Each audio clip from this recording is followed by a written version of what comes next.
If you order the VTI, this is what you get in the box. You get a small little GPS.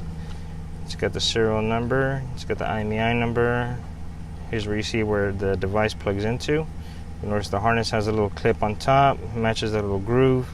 That's going to just lock in right there. Press it until it snaps. And that's how you make a good connection there. So you have 5 wires that come out of the device. We're not going to use the green. We're not going to use the yellow. The black is going to be your ground chassis, anything that's metal in the vehicle.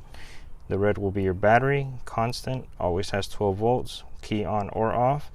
The white wire is going to be your ignition. The ignition has 12 volts only when the key is in the on and run position, but not when the key is off.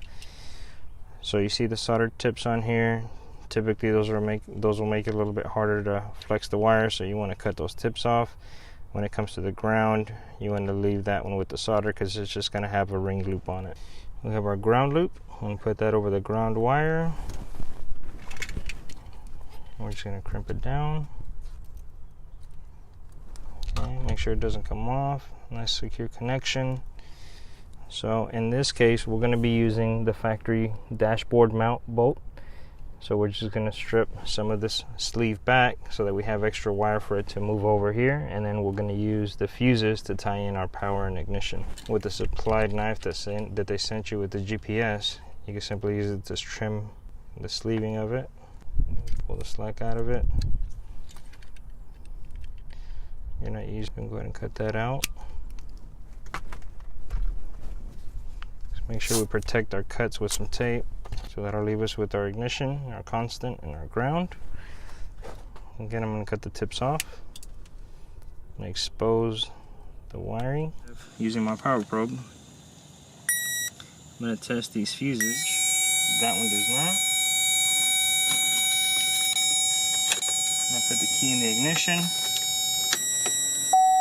That gives me an ignition wire.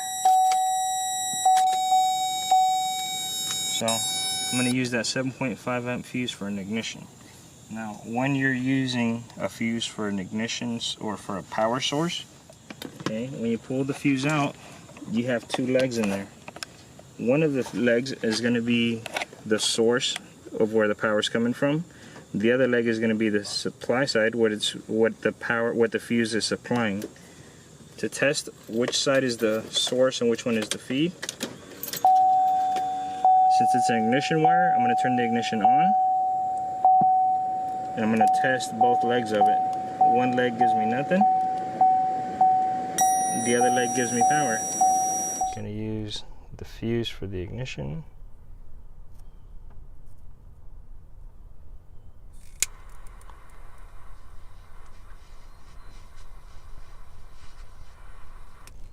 Let's put a drop of solder there.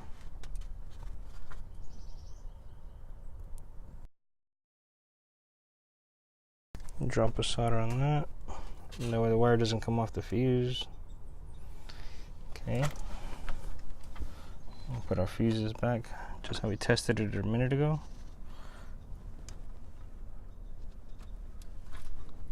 Once we secure our fuses, make sure they're nice and tight. We're going to route our ground loop over to the factory chassis bolt for the dash. Remove the nut that was on there. We slide our ring loop over it, put the nut back on.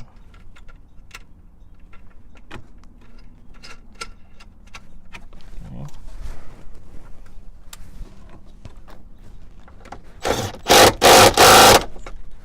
Nice and tight. So we have all of our connections. Let's go ahead and plug this back in. Now we're going to plug in our GPS. Just right in the clip. Then you see the lights start coming on. You have the green light come on for the G. You'll have a blue light that'll start flashing under C whenever it's acquired a signal, or it's starting to acquire a signal. And there you go. So that means that it's locked onto a satellite. So now it's just acquiring its signal. As the label says, label side down. Now we just want to hide this somewhere. Label side down, closest to the top of the dashboard, clearest view of the sky. That way there's no interference. We don't want the metal bracing or anything like that. to be on top of this device because that would affect the reception. Upon completing the installation, you see the lights flashing. You have the blue light flash there. The green light will for the most part be steady, but it will flicker a little. Once you see those lights on, that means that you do have a lock on the GPS. What you're going to want to do is call customer service at 1-800-293-0420. Again, that number is 1-800-293-0420. Call customer service so we can verify that the unit has acquired a signal, has gotten locked in. They'll ask you for the serial number, so it'd be smart to go ahead and take that number down before you finish your install, or advise your installer to take those numbers down. Also to verify what vehicle it's going on if you have multiple vehicles. There you have it. There's a VTI installed with the fuse box on the Chevrolet.